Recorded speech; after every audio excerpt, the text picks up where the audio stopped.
Now in this segment, we're going to go through some GDP numbers on a global level, and then we're also going to look at US GDP in terms of what does it mean, what some of the indicators that we're looking at to get a semblance of an idea of what Q4 could look like, and how is the consumer doing? What's happening with the consumer? What's happening with jobs? And try to look at some of these different pieces because you might think, why jobs, why spending? Well, because it's over 70% of US GDP, and that's something to consider as we go forward. So before we get into the quarterly numbers, let's just stop and say the usual. Please like, share, subscribe. Your support is appreciated.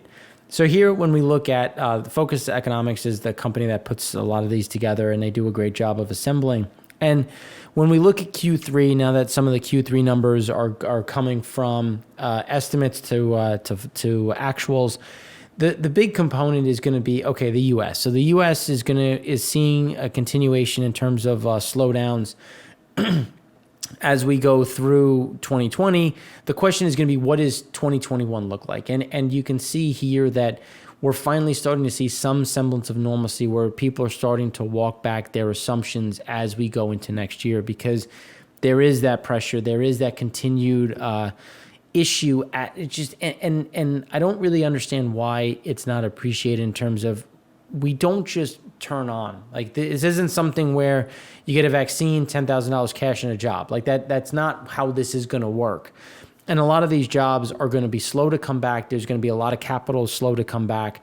And these are going to be the problems that are going to be persistent into Q1, into Q2. And we're starting to see some of those concerns priced into some of these future expectations.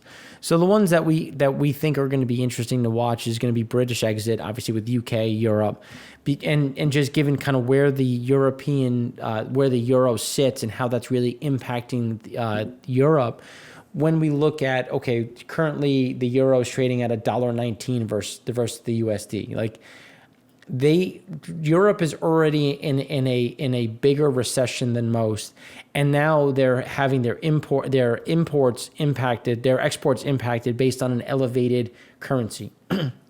There's going to have to be some normalcy, if you will, or some pressure that's going to be baked into the euro, whether it be from the ECB or some actions they take to try to normalize this against the dollar as the dollar has continued to weaken, just given where we sit and how there's pressure across the dollar overall. But when we look at just the euro area, Germany remains the key person to watch, because that's where we continue to see a lot of this a lot of these growth headwinds, and we'll talk about some of the German data points that have come out, because they've been fairly strong versus the weakness that has continued to persist in France and Italy, which is why when we look at Q1 estimates, you're like, all right, well, that seems a little off given where we think things can be as they continue to get a bit worse. And given like this chart is showing a lot of different things, and it's just important to appreciate what the growth expectations are as we go from Q3, Q4 into Q1, and why the issues we think are going to persist well into 2021. That's going to be an overarching overhang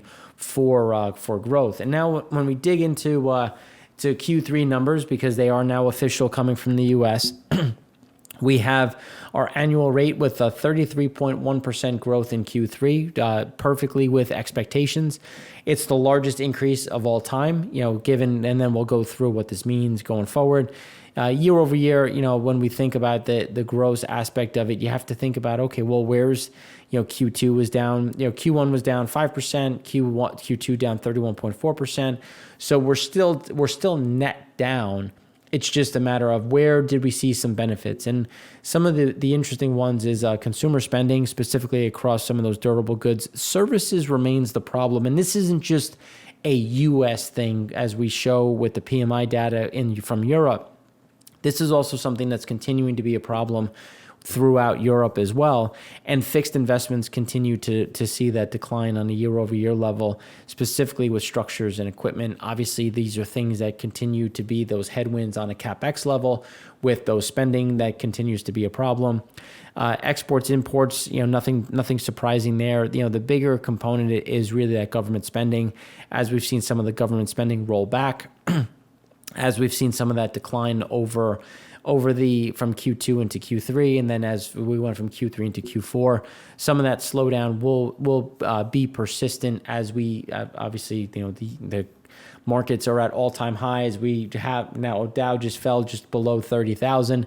So again, these are things that are going to start to normalize a bit as we had Fed minutes come out while we were speaking, and they started talking a little bit more about extending maturities, maybe adjusting buybacks and adjusting some of the stimulus that they've been doing, just because we're starting to get to a point where we also don't want to overheat by creating too much as we've just been dumping liquidity into the market, which then would create an overarching problem. But now when we normalize things a bit and look at the percent change on the simple rate, and we start to consider the differences versus pre-COVID, the things that we've seen, again, the bigger ones, durables and non-durables, continue to be strong.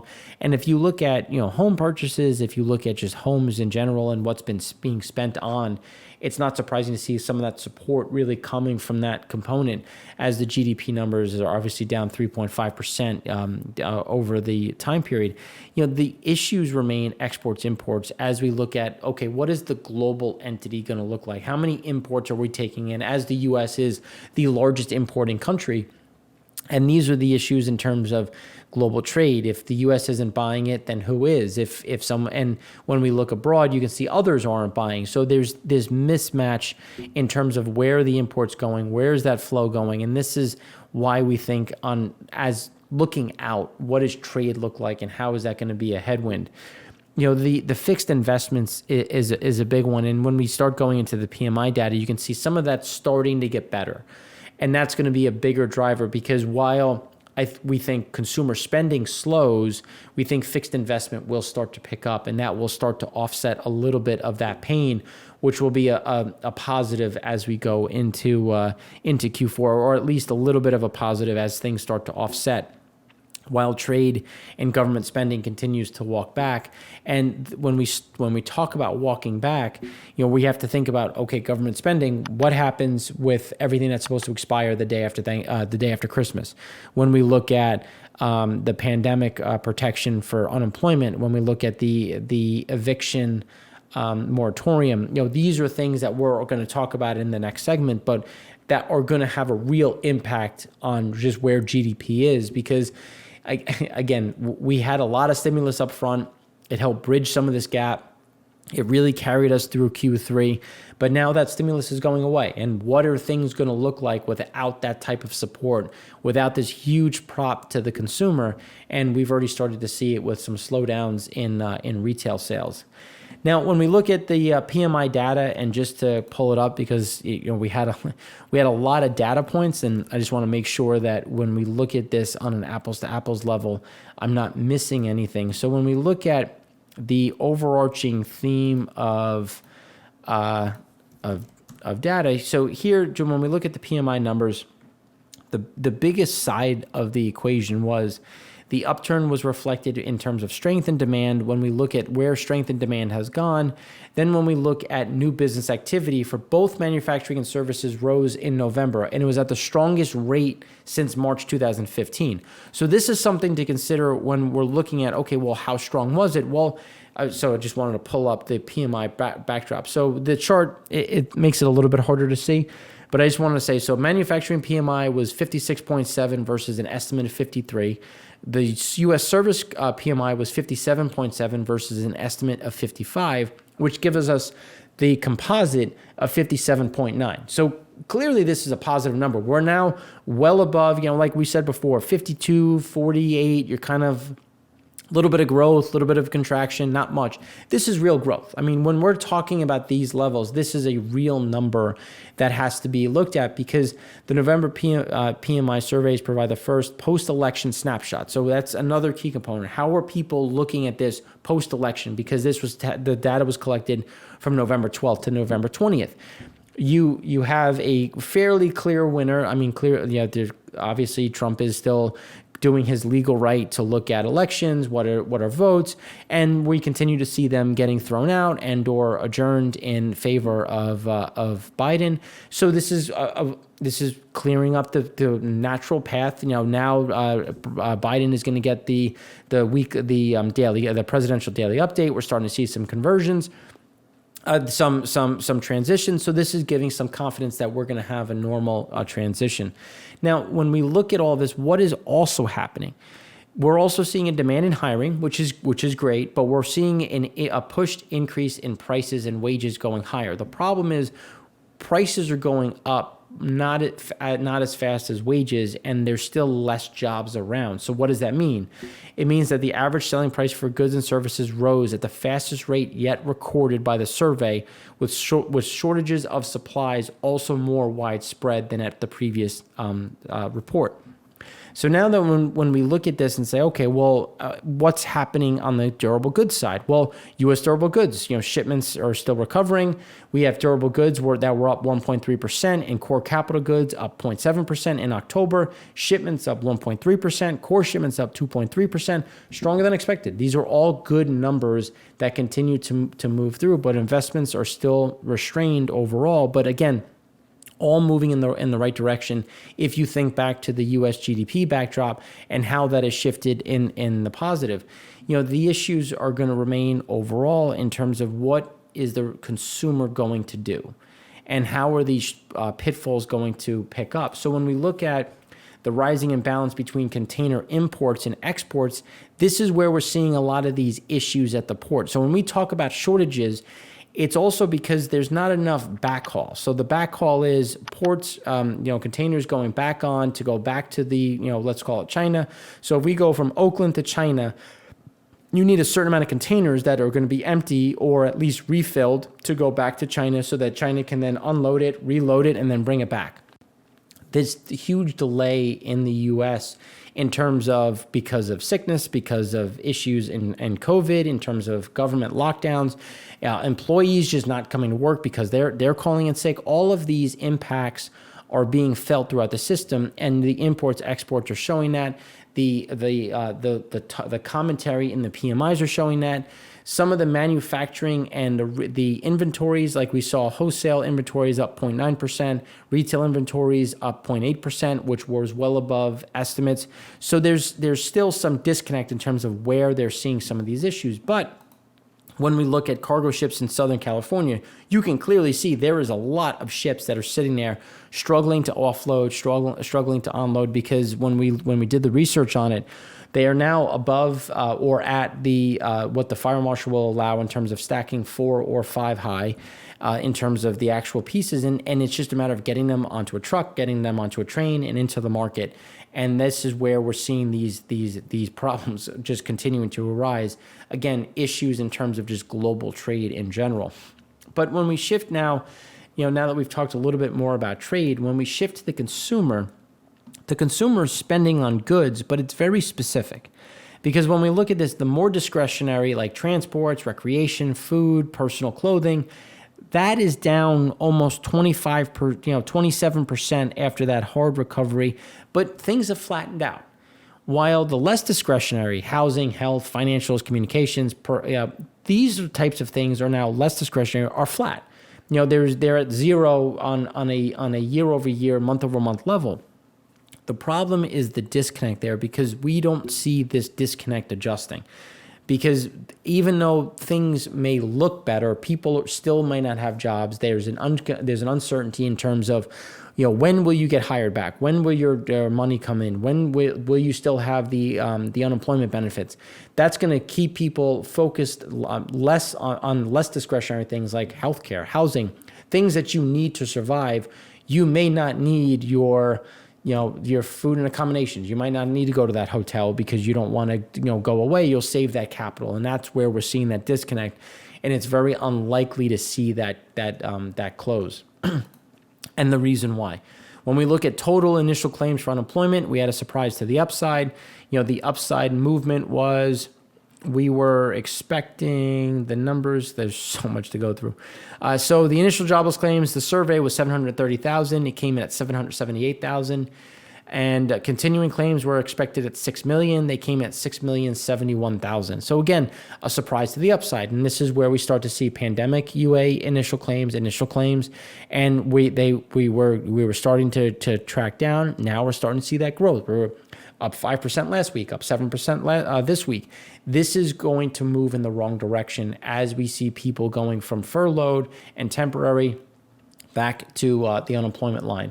And when we still think of this, it's still high at 1.1 million new jobless benefit claimants. Now, mind you, this is 1.1 million new benefits that are coming through, which is alarming when we think of the fiscal cliff that's coming on the fiscal side. When we think of the expiration of benefits.